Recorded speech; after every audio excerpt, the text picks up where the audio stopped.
시편 85편 1절부터 13절까지 말씀을 교독해서 읽도록 하겠습니다. 85편 1절에서 13절입니다.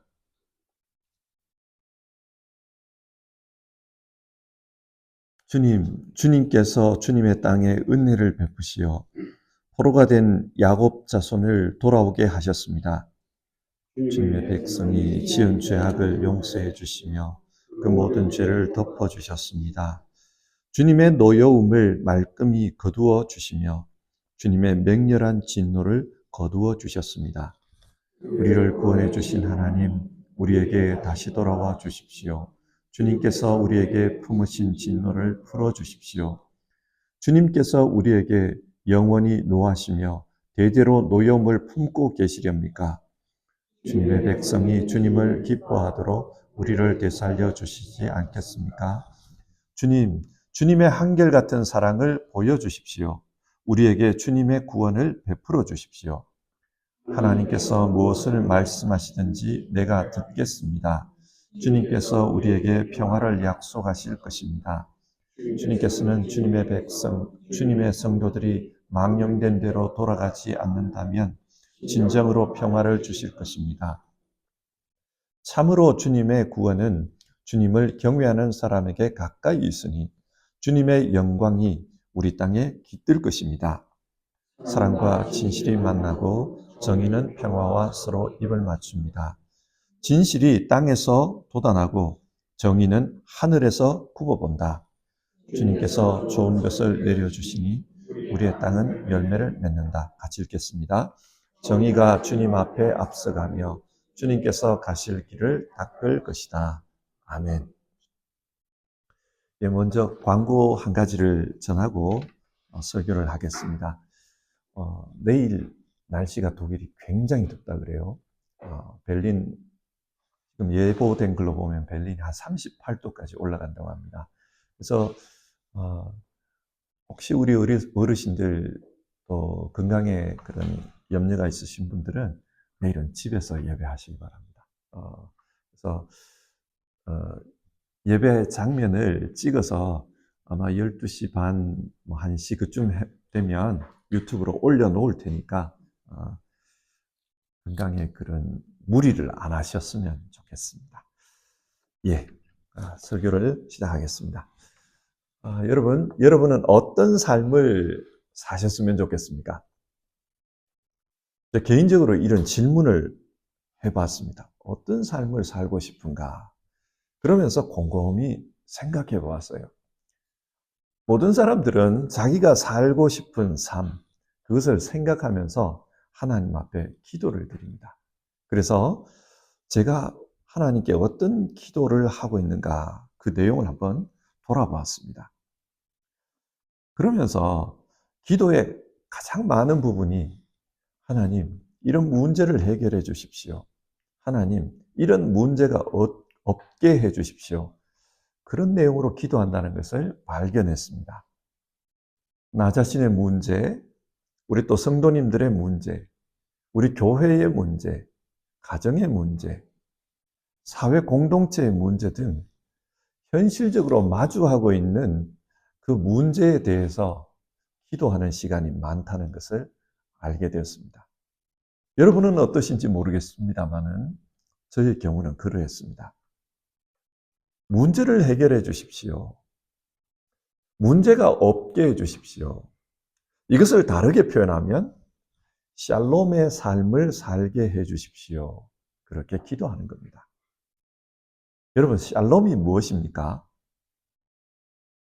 하나님께서 천지를 창조하시고 그것을 보시면서 기뻐하셨습니다.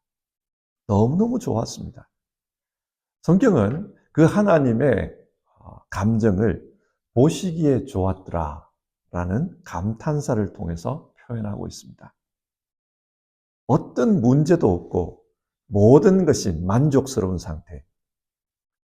하나님께서 만드신 태초의 그 온전함, 그것이 샬롬입니다. 샬롬은 하나님께서 만드시고 그래서 우리에게 온전한 평화가 있는 것, 어떤 문제도 없는 것, 그게 샬롬입니다.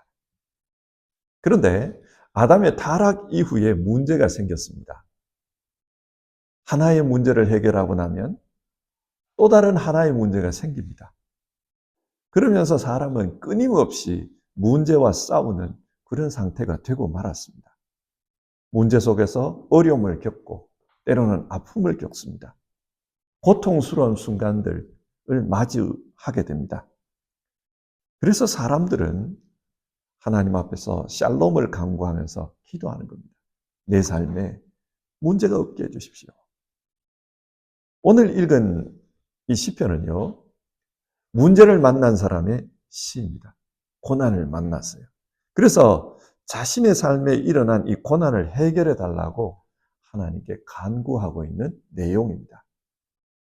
그 간구가 얼마나 간절하게 반복적으로 아뢰었는지 기도가 되었어요.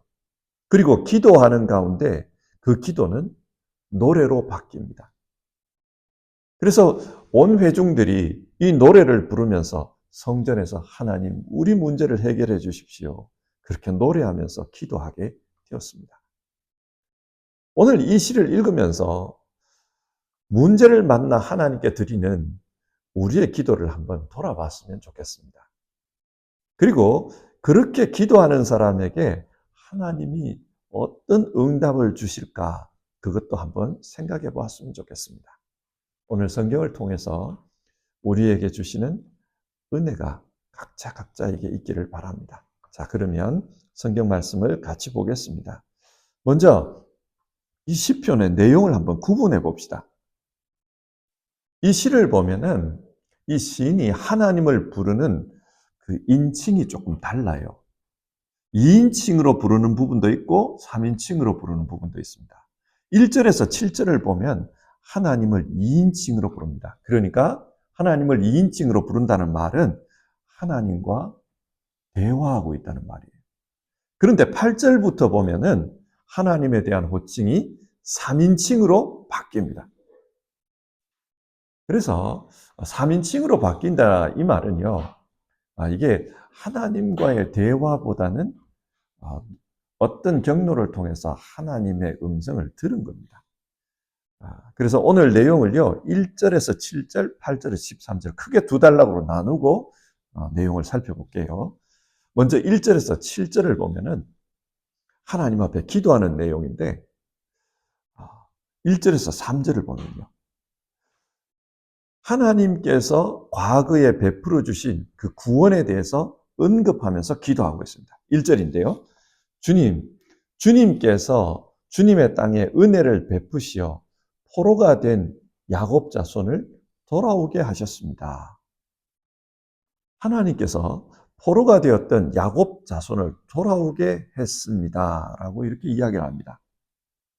포로 귀환에 대한 이야기예요. 이스라엘 역사에서 포로 귀환은 바빌론 포로에서 돌아온 것밖에 없습니다. 여기서 말하는 그 포로 귀환은 아마도 바빌론에서 포로가 돌아왔을 때 그때 상황을 말하는 것 같아요. 자, 그러면 그 당시에 이스라엘 백성들은 왜 포로가 되어서 잡혀갔습니까? 2절과 3절을 보면 그 이유를 짐작할 수 있습니다. 2절인데요. 주님의 백성들이 지은 죄악을 용서해 주시며 그 모든 죄를 덮어주셨습니다. 이 말씀에 따르면은 하나님의 백성들이 죄를 지은 겁니다. 그리고 그 죄의 결과로 하나님의 벌이 있었고 그래서 포로가 된 겁니다. 2절에서 죄악을 용서해 주시고 죄를 덮어 주셨습니다. 그러니까 이제 포로에서 돌아온 거죠. 돌아오게 된 이유가 하나님께서 죄를 용서해 주시고 죄를 덮어 주셨기 때문이라는 겁니다. 근데 이 구절은 사실은 반복이에요. 비슷한 단어를 사용해서 반복하고 있는 겁니다. 그러니까 하나님이 죄를 용서해 주셨다는 것을 강조하는 거죠. 여기서 용서해 주셨다, 이 단어를 조금 살펴볼 필요가 있어요. 나사라는 단어인데 이 용서해 주셨다, 이 단어는 가지고 가버렸다, 이 뜻이. 그러니까 하나님께서 자기 백성의 죄를 용서해 주셨다. 이걸 조금 더 우리가 그림을 그리면서, 머릿속에서 그림을 그리면서 생각해 보면 하나님께서 자기 백성의 죄를 이렇게 집어가지고 하늘로 가져가 버린 거예요. 그러면 백성에게는 죄가 남아있지 않겠지요. 그게 용서라는 겁니다. 죄를 덮어주셨다. 카사라는 단어인데요. 이 단어는 덮다, 가리다, 숨기다 그런 뜻이 있습니다. 아담이 죄를 짓고 그 자기의 수치스러움을 알게 되었죠. 그래서 그걸 가리기 위해서 무화과나무로 옷을 만들었다. 그 이야기가 나옵니다. 그런데 그 무화과나무 잎은 메마르면 금방 부스러지잖아요. 그래서 하나님께서 가죽옷을 만들어서 그 옷을 입혀주셨다. 그 내용이 나옵니다. 그 말이에요. 그러니까 죄를 덮어주셨다 이 말은 우리의 수치스러움이 드러나지 않도록 하나님께서 그렇게 해주셨다는 겁니다. 속죄라는 말이 이 단어와 연관이 있습니다. 자, 하나님께서 죄를 가지고 가버렸습니다. 또 완전히 가려주셨습니다. 그 결과로 포로에서 풀려나 다시 돌아올 수 있었다는 겁니다. 3절입니다. 주님의 노여움을 말끔히 거두어 주시며 주님의 맹렬한 진노를 거두어 주셨습니다. 여기서도 똑같은 내용이 반복이 되죠. 하나님께서 진노를 거두셨다는 것을 강조하고 있습니다. 진노를 거두셨다. 거두셨다는 이 말은 모으다, 추수하다, 제거하다 그런 뜻이거든요. 그러니까 여러분 추수를 할 때 곡식단을 모아가지고 거두어 가잖아요. 그러면 들에는 곡식이 없습니다. 하나님의 진노가 그렇다는 거예요. 진노를 받아가지고 포로로 끌려갔던 것 아닙니까? 그런데 그 진노를 하나님이 다 거두어가지고 가셨다는 거예요. 그러니까 진노가 안 남아 있습니다. 그래서 이스라엘 백성들이 포로에서 돌아올 수 있었다는 겁니다. 과거에 죄를 지었고 그 죄로 말미암아 하나님이 진노했다. 그래서 우리는 바빌론 포로로 끌려갔다. 하지만 하나님께서 그 죄를 거두어 주시고 진노를 거두어 가셨기 때문에 그 결과 우리 조상들은 고향으로 돌아올 수 있었다. 그걸 말하는 겁니다. 자, 이걸 왜 말할까요? 4절에서 7절을 말하기 위해서입니다. 4절에서 7절을 보면요. 지금 현재의 문제를 가지고 하나님께 기도하고 있는 겁니다. 4절인데요. 우리를 구원해 주신 하나님, 우리에게 다시 돌아와 주십시오. 주님께서 우리에게 품으신 진노를 풀어 주십시오. 과거에 하나님께서 바빌론 포로에서 돌아올 수 있도록 진노를 거두어 주셨는데 또다시 이스라엘이 죄를 지은 겁니다. 또다시 하나님의 진노가 발생하도록 한 겁니다. 그래서 지금 기도하는 거예요. 현재 문제가 있는 겁니다. 하나님 과거에 우리에게 진노하셨지만 그 죄들을 거두어 가시지 않았습니까? 또다시 우리가 죄를 지었습니다. 우리의 죄를 다시 거두어 주십시오. 그렇게 기도하고 있는 겁니다. 이 상황을 역사적으로 한번 생각해 보면 이런 거예요. 이스라엘이 바빌론 포로에서 돌아왔습니다. 돌아오면은 모든 게 회복될 줄 알았어요. 무너졌던 다윗 왕국이 회복되고 무너져버린 솔로몬의 영화가 회복될 줄 알았습니다. 그런데 돌아온 다음에도 이스라엘 왕국은 회복되지를 못했어요. 여전히 가난했고 여전히 문제가 많았습니다. 왜 이럴까? 이 생각을 하는 거죠. 왜 이렇게 회복이 안 되는 걸까? 느헤미야서를 보면 포로 귀환 이후에 이스라엘의 그 예루살렘에서 있었던 일들이 기록되어 있습니다. 그 당시에 보면은 예루살렘 지도자 중에 일부 사람들이 힘 있는 이방인들과 결합을 해요. 정치적으로 결합을 합니다. 그런데 이 정치적인 결합이 또 부서질 수 있으니까 정략 결혼을 해요. 자기 집 아들을, 자기 집 딸을 그 이방인 그 권력자와 이렇게 혼인시키는 겁니다. 그러면서 그 이방인 권력자의 힘을 빌어가지고 또다시 악한 짓을 합니다. 심지어는 제사장이 그 짓을 했어요. 그래서 하나님의 성전 안에 이방인 권력자를 위한 집무실을 마련해 주었다는 내용이 나와요. 제사장이 그렇게 한 겁니다. 하나님을 안 믿는 이방인에게 그리고 이스라엘을 해꾸지했던 그 이방인에게 그 하나님의 집안에 집무실을 마련해 준 거예요. 그 사람이 누구냐? 예루살렘 성벽을 재건하는데 가장 많이 느헤미야를 괴롭혔던 사람입니다. 그런데 혼인관계를 맺고 그 사람에게 집무실을 마련해 줬어요. 이게 그 당시의 상황을 단적으로 보여줘요. 그러니까 말은 이스라엘의 지도자, 제사장이라고 하지만은 그 사람은 거룩함에 대해서는 관심이 없어요. 하나님의 영광도 관심이 없어요. 그저 이방인들과 결탁해가지고 그 땅에서 잘 먹고 잘 사는 것, 자기 권세를 누리는 것, 그게 관심입니다. 이게 하나의 일하지만은 그 당시 이스라엘이 얼마나 심각한 문제가 있는지를 보여줍니다. 하나님을 의지한다 그러면서도 세상의 권력을 의지하고요. 하나님을 신앙한다 그러면서도 하나님이 뭘 기뻐하시는지 뭘 싫어하는지 그것을 따지지를 않습니다. 그러면서 살아가는 거예요. 지도자가 그렇게 하면은 그 밑에 사람들은 어떻겠습니까? 똑같아요. 그래서 이 느헤미야서를 보면은 이 일반 사람들 중에도 이방인들과 혼인을 해가지고 거기에서 태어난 아이들이 이스라엘 말을 읽고 쓸 줄을 모른다. 이야기가 나와요. 심각한 거예요. 그리고 또 포로 이 귀환 이후에 그 상황을 말해주는 성경 중에 하나가 말라기서인데요. 이 말라기서를 보면은 사람들이 살기가 바쁘다 보니까 하나님의 성전을 방치해 놓았다는 이야기가 나와요. 자기들 집은 판벽한 집을 지었다. 오늘날로 말하면은 아주 벽돌로 아름답게 집을 짓습니다. 근데 성전은 방치해 놨다는 거예요. 그리고 성전에 제물을 드릴 때도 양을 드리는데 저는 양, 눈먼 양 이런 걸 드린다는 거예요. 좋은 것은 자기 목장에 놔두고 나쁜 걸 하나님께 가져와 드린다. 이런 말이 나옵니다. 그러니까 하나님을 무시하는 거죠. 이런 상황에서 하나님이 진노한 겁니다. 그러니까 오늘 4절의 이 기도를 보면은 이런 상황이 반영되어 있는 거예요. 하나님, 우리가 그렇게 하나님이 진노를 거두어 주셔서 포로에서 돌아왔는데 돌아온 이후에 또다시 그렇게 살아갑니다. 우리에게 품으신 진노를 용서해 주십시오. 그걸 기도하고 있는 거예요. 그러면서 7절을 보면은 주님의 한결같은 사랑을 보여주십시오. 우리에게 주님의 구원을 베풀어 주십시오. 구원을 베풀어 달라고. 우리의 수치스러운 이 부분을 용서해 달라고 다시 간구합니다. 자, 이렇게 간구하자 하나님의 응답이 주어집니다. 그 응답의 내용이 8절 이하에 기록되어 있습니다.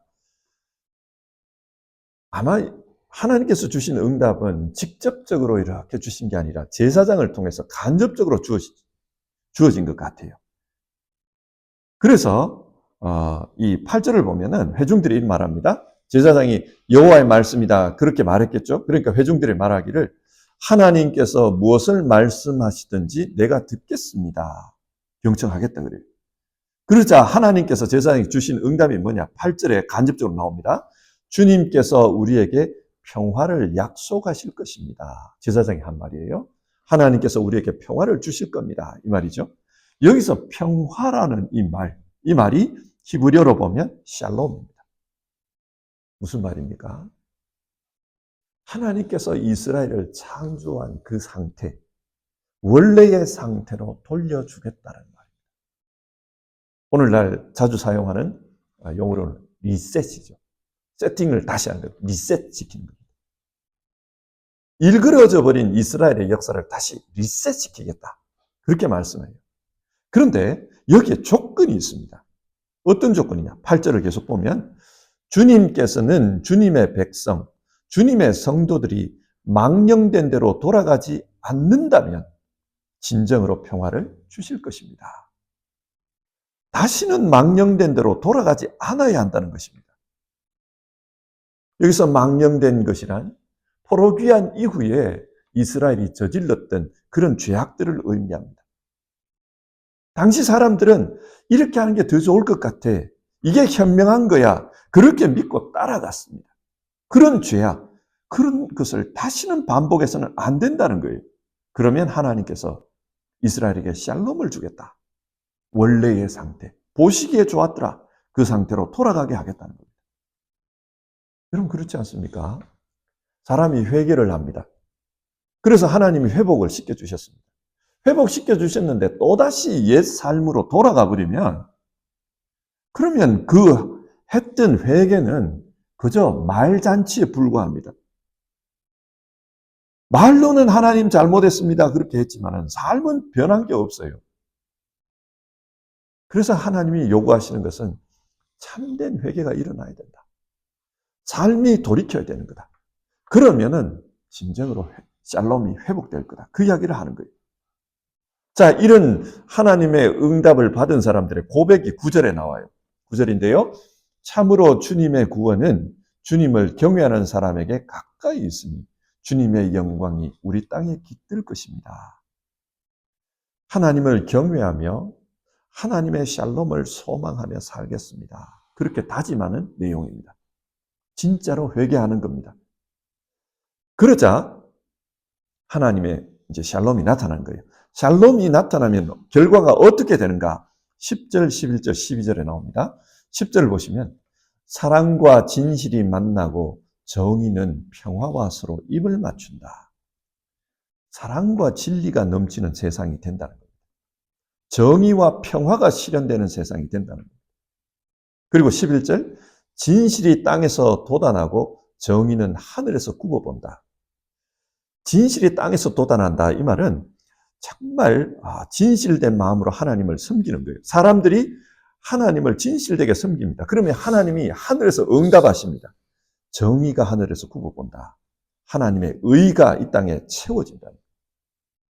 그래서 12절 주님께서 좋은 것을 내려주시니 우리의 땅은 열매를 맺는다.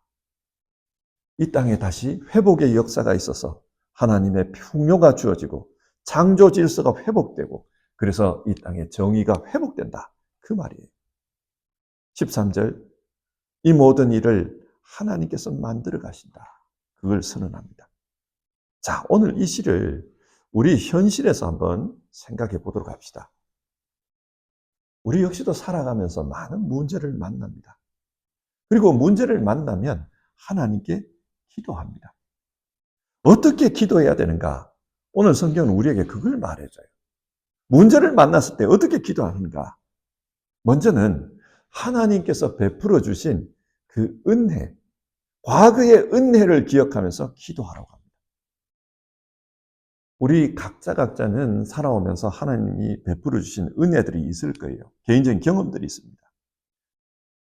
그러나 우리가 궁극적으로 생각해야 될 과거의 은혜가 있어요. 그게 뭐냐? 예수 십자가의 은혜입니다. 로마서를 보면 우리가 죄인 되었을 때에, 우리가 원수 되었을 때에 하나님께서 자기 아들을 십자가에 매다셨다. 이 말이 나옵니다. 우리가 원수였습니다. 그런데 그런 원수였던 우리를 위해서 하나님이 예수 그리스도를 십자가에 매달아 주셨습니다. 원수를 위해서 왜 자기 아들을 십자가에 매달았을까요? 그만큼 우리를 귀하게 생각한다는 말입니다. 하나님께서 우리 한 사람 한 사람에 대해서 가지고 있는 기본적인 모습이 이 십자가에 나타나 있어요. 자기 아들을 죽여서라도 우리를 구원하겠다. 그게 하나님의 기본적인 모습입니다. 우리는 내가 하나님 앞에 기도해서 이런 응답을 받았다. 구체적인 기억이 안 나더라도 하나님의 십자가, 하나님께서 우리에게 주신 이 십자가의 은혜, 그 십자가의 은혜를 기억해야만 합니다. 자, 생각해 보십시오.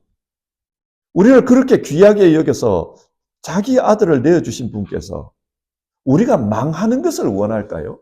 실컷 구원시켜 놓고 우리가 망하는 걸 원하겠습니까? 그럴 리가 없습니다. 그렇기 때문에 하나님은 반드시 우리를 회복시킬 겁니다. 우리는 기도할 때 이것을 생각해야 돼요. 기도가 쉬운 일 같지만 쉽지가 않습니다. 어려운 일 만나잖아요. 문제 만나잖아요. 그러면 제일 먼저 생각나는 게 이거 어떻게 해결해야 될까? 현실적인 방법부터 찾게 됩니다. 현실적인 방법을 찾는 게 나쁘다는 말이 아닙니다. 법적인 문제가 생겼으면 법을 잘 아는 변호사에게 도움을 받는 게 맞아요. 그러나 여러분, 이렇게 현실적인 방법만 찾다 보면은 하나님과 더 멀어질 수도 있다는 걸 우리는 기억해야 돼요. 어려움을 주신 이유가, 문제를 주신 이유가 내 삶의 어떤 부분을 고치기 위해서 하나님이 어려움을 주셨는데, 내 삶의 어떤 어려움을 어떤 문제를 고치고자 하는 마음은 없고, 그저 일어난 이 문제만 고치겠다. 원인은 고칠 마음이 없고, 현상만 고치겠다. 이러면은 이게 해결이 안 되는 겁니다. 그래서 우리는 기도를 해야 하는데, 기도할 때 어떻게 기도해야 하는가? 예수 십자가를 생각하면서 기도해야 돼요. 그 십자가 앞에서 내 문제를 돌아보는 게 중요합니다. 그래서 두 번째로 우리가 기도할 때 어떻게 기도해야 되는가? 예수 십자가 앞에서 내 문제를 돌아보면서 내게 무엇이 문제였는가? 그걸 돌아봐야 돼. 내 욕심이 문제냐? 내 죄가 문제냐? 내가 다른 사람과의 관계에서 다른 사람의 해꾸지한 게 문제냐? 뭐가 문제냐? 그걸 따져봐야 됩니다. 그리고 그 문제에서 돌이키려고 할 때 그때 하나님의 샬롬이 회복된다. 성경 그걸 말합니다. 우리 삶에 많은 어려움이 찾아옵니다. 교회에도 어려움이 있고 가정에도 어려움이 있습니다. 또 우리가 살고 있는 이 공동체, 나라에도 어려움이 찾아올 수 있습니다. 어려움이 생겼다면 그 어려움이 왜 생겼는지 이유가 있을 거예요. 지금 경제가 안 좋잖아요. 이 경제는 현상적으로 가깝게 보면 코로나 때 돈을 많이 푼 게 문제일 겁니다. 그러나 좀 더 깊이 들어가 보면은 이게 자꾸 부가 한쪽으로 쏠리는 게 문제예요. 한쪽으로 자꾸 많이 쏠리고 이 다수의 사람들은 작은 부를 가지고 그것 가지고 나누어 살아야 되니까 어려운 거예요. 따져보면 이 탐욕이 문제입니다. 그러면 이 탐욕이라는 문제를 회개하고 고쳐야지 근원적으로 이 문제가 해결되지, 계속해서 욕심을 가지고 살면서 문제가 해결되기를 바란다. 해결이 안 됩니다. 건강에 문제가 생겼어요. 건강에 문제가 생긴 걸 따져보니까 너무 무리를 한 거예요. 내가 왜 무리를 했냐? 내가 가지고자 하는 어떤 열망이 너무 큰 부분이 있어요. 그걸 가지려고 하다 보니 무리를 했고, 무리를 하다 보니 건강이 나빠요. 그렇다면 여러분, 건강을 고쳐야 되지만은 하나님 궁극적으로 원하는 것은 그 열망은 옳지 않은 열망이다. 거기서 절제를 해라. 그걸 원하는 겁니다. 그러면 그걸 우리가 절제하는 삶의 태도로 내 삶을 돌이켜야 문제가 해결되는 거지. 그걸 돌이키지 않으면서 건강만 해결해 주십시오. 그 기도가 의미가 있냐는 말입니다. 하나님은 우리가 문제를 따지기를 원합니다. 그래서 잘못된 생각, 잘못된 습관, 잘못된 행동, 이것에서부터 돌이키기를 원하십니다. 그래야 깨어진 샬롬이 회복된다는 겁니다. 그래서 오늘 성경 우리에게 문제를 만났을 때 이 문제가 어디서 왔냐? 그걸 따져보라고 우리에게 말합니다. 말씀을 맺겠습니다.